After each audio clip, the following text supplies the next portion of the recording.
Yaorana, bonsoir à tous, merci d'être avec nous sur TNTV pour le journal. Tout de suite les titres de ce mercredi 18 février. C'est un bilan record, 11 tonnes et demie de drogue saisies en haute mer ou dans les conteneurs depuis le début de l'année. Le haut-commissaire a défendu cet après-midi l'action de l'État face à l'explosion du narcotrafic au Fénois. On en parle dans un instant. Cotisation, seuil ou encore exonération, près de 40 000 personnes sont concernées par la réforme du régime des non-salariés. Notre journaliste Athéna Milcam nous rejoint en plateau pour décrypter ce qui change concrètement. Enfin, direction les Tuamotu, formés sur place pour travailler sur place. C'est l'objectif du nouveau CFPA, le centre de formation pour adultes de Rangiroa qui a accueilli ses premiers stagiaires, un tremplin pour la jeunesse des atolls.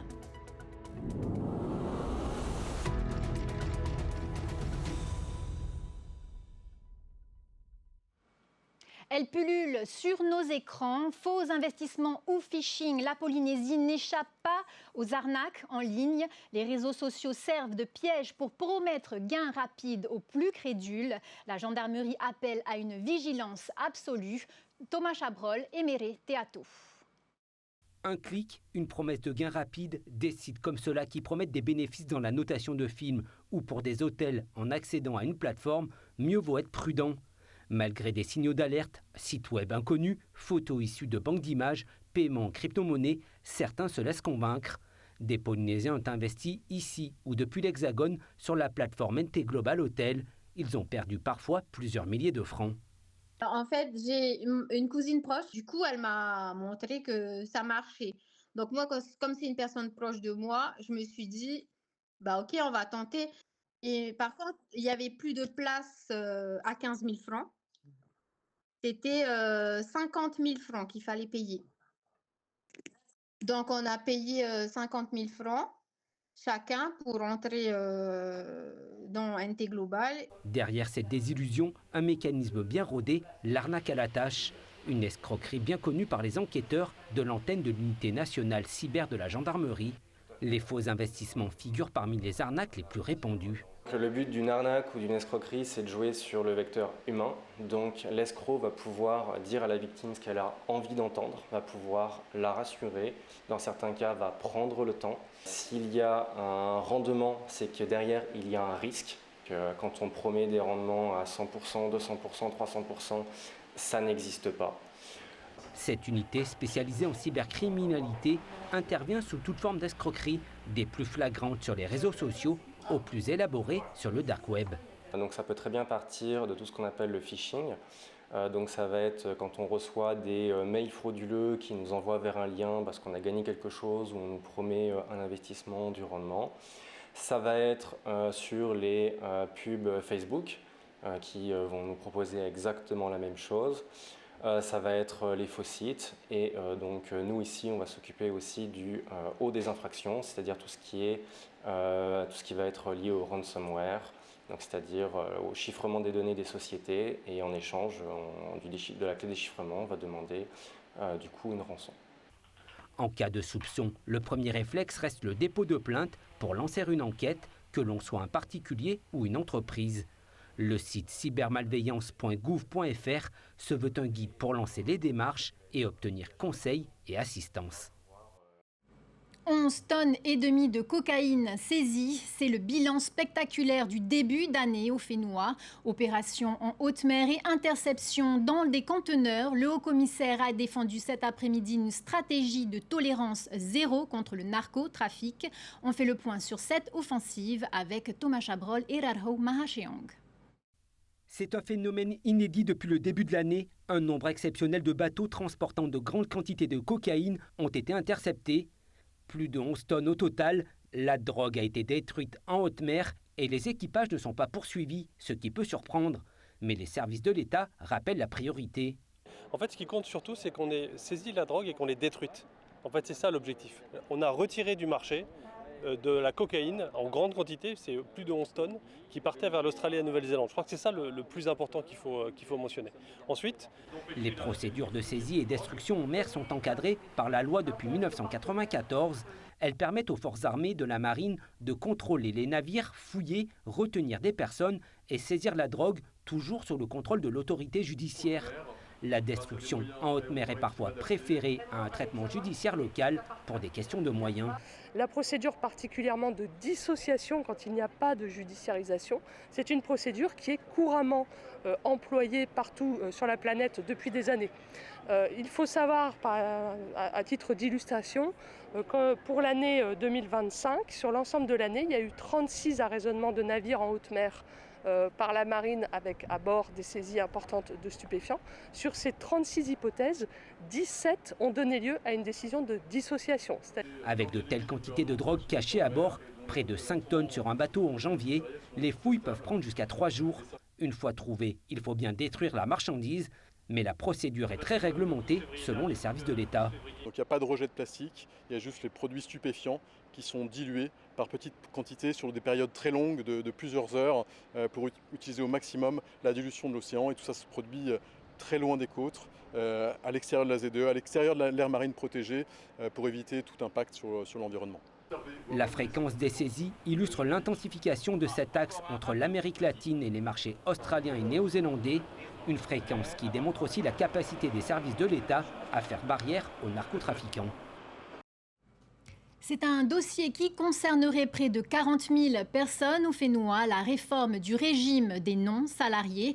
Mais derrière la loi, des questions concrètes se posent, notamment pour les salariés qui ont une activité de patente ponctuelle. Décryptage en plateau avec notre journaliste Athéna Milcam. Athéna, bonsoir. Le RNS est réformé, son périmètre s'élargit. Sait-on combien de personnes vont devoir rejoindre ce régime? Bonsoir Vémiti. Alors effectivement, la CPS estime que plus de 23 000 personnes devraient s'affilier au régime des non-salariés avec la réforme.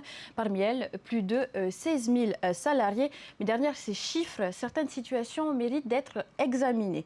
Et notamment celle des salariés qui essayent de mettre un peu de beurre dans les épinards avec un revenu complémentaire sur des activités ponctuelles et irrégulières. Nous avons demandé une estimation du nombre de personnes concernées à la CPS et à la direction des impôts. Nous sommes toujours en attente. Pour que chacun comprenne l'impact sur son porte-monnaie, vous avez prévu un exemple. Effectivement, prenons le cas de Hiro. Hiro qui a beaucoup fait parler de lui sur nos réseaux sociaux cet après-midi, Vémiti. Hiro est salarié au SMIG à temps plein et touche donc le salaire minimum. Une fois par mois, Hiro jardine et gagne 10 000 francs, soit 120 000 francs par an. Mais même pour ce montant modeste, Hiro doit s'acquitter d'une cotisation minimale de 6 518 francs par mois. Sur l'année, cela représente plus de 78 000 francs de cotisation. À cela s'ajoute l'impôt forfaitaire de 25 000 francs. Au final, sur 120 000 francs gagnés, il ne reste à Hiro que 16 784 francs à l'année, soit 1 399 francs par mois. Et on n'a pas encore pris en compte l'essence et le matériel. Alors Hiro pourrait prétendre à une prise en charge de ses cotisations par le pays si et seulement si son revenu mensuel total était inférieur à 120 000 francs. Mais son seul salaire au SMIC dépasse déjà ce seuil. Il ne peut donc pas bénéficier de cette aide.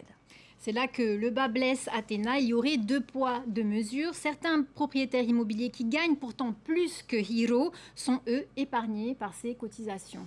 Effectivement, Vémiti, et c'est ce qui pose question. Nouvel exemple avec Hina. Hina loue plusieurs appartements pour un montant annuel de 3,9 millions. Après déduction de son crédit et de son assurance, que l'on a fixé à 400 000 francs par an, elle perçoit 3,5 millions en net, soit 291 000 francs par mois de revenus en plus de son salaire. Hina se situe en dessous du seuil fixé par la loi. Hina ne devra donc pas cotiser au RNS. Vémiti, ce qu'il faut retenir de tout ça, c'est qu'une cotisation minimum c'est qu'une cotisation minimum est obligatoire, même si une activité ne génère pas de revenus. Au-delà d'un certain montant de revenus complémentaires, on applique le taux en vigueur, donc 9,84%. À noter également que la prise en charge par le pays n'est possible que si et seulement si le salaire et les revenus complémentaires nets restent sous le seuil de 120 000 francs par mois. Retenons également que certains revenus locatifs, eux, peuvent rester en dehors du dispositif.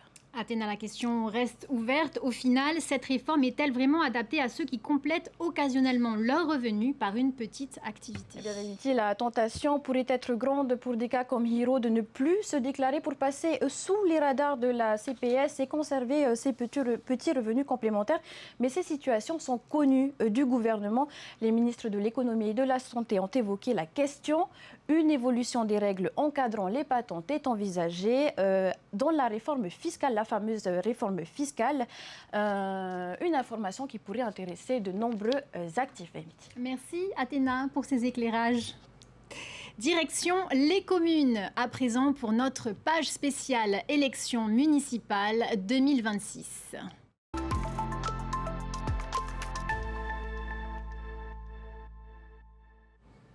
À Mahina, un nouveau candidat vient de se déclarer, Gilles Teotea, avec sa liste Ha'apapetemana. Il mise notamment sur la proximité et le développement économique pour convaincre les électeurs.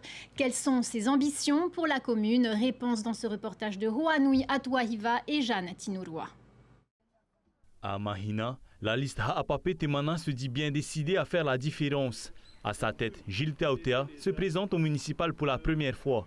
Après 25 années de service au sein de l'Église adventiste et une expérience acquise à l'international, il souhaite aujourd'hui mettre ses compétences au service de la commune qu'il a vu grandir. Sécurité, culture, tourisme ou encore avenir de la jeunesse, un programme qui a pour nom Maranatha. En fait, chaque lettre est une priorité. Et le premier M est Mahina, un lieu sûr. Ça peut être les jeunes, comme ça peut être la sécurité. Nous voulons donner de l'espoir, de l'espérance dans chaque cœur. Chaque habitant, chaque jeune. Nous voulons bâtir Mahina sur de solide et non plus sur le sable. Soutenu par le Hamoutheira Otenuna, la liste rassemble 33 colistiers. Parmi les projets mis en avant, la création d'un musée d'histoire ou encore la transformation de l'ancien terrain militaire rétrocédé par l'État pour en faire un moteur de développement au service des générations futures. Nous voulons faire l'état des lieux par rapport à ça et puis faire de ce lieu une zone économique où nous pourrions embaucher nos jeunes qui ont besoin aussi, qui ont le droit de vivre comme nous aussi. Je pense qu'il y a de tout à Mahina. Il faut essayer de rassembler toutes les forces vives de Mahina et avancer ensemble. Gilles Teotea et le Ha'apapetemana entendent désormais aller à la rencontre des habitants pour présenter en détail leur programme. Objectif, convaincre les électeurs de Mahina que le changement peut s'écrire dès 2026. Et c'est ainsi qu'on referme notre page spéciale municipale.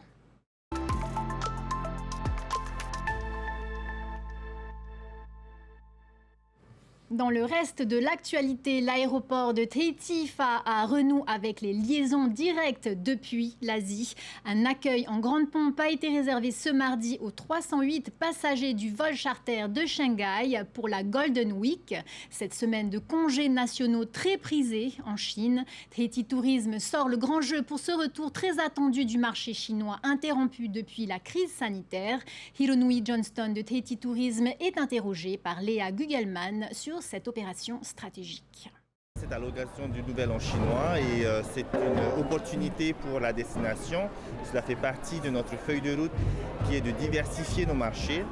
Et pourquoi diversifier nos marchés? Parce que certains marchés, comme le marché chinois, opèrent notamment pendant notre basse saison et ce qui nous permet de pallier aux difficultés de remplissage de la basse saison.